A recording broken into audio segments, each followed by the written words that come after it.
भद्रक खंडतोड़ा पंचायत रे माटी खोलिले बाहरुछि किरोसिन गंध। जिलापाल निर्देश क्रमे घटनास्थल किरोसिन गंध युक्त माटी संग्रह करिछि खनि विभाग। तेबे संग्रहित माटी को परीक्षा पई भुवनेश्वर स्थित खनि और भूविज्ञान विभाग को पठाजिबो।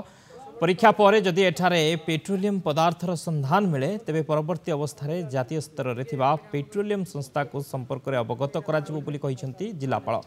भद्रक ब्लॉक खंडतोड़ा पंचायतर नूतन गृह पाई पिलार खोला जाउथिबा बेले 10 फुट गभीरर पिलार खोलिबा परे गात भितरु आसीथिला किरोसिन उत्कट गंध।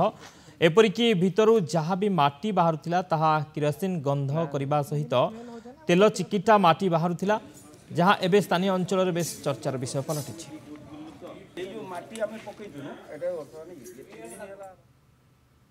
सैंपल आनला पर आम इमिडिएटली ताकू directorate of mines and geology जोटा कि भुवनेश्वर अवस्थित सेठी को पठेबे एवं मो डायरेक्टर माइंस के सहित आलोचना करिछि।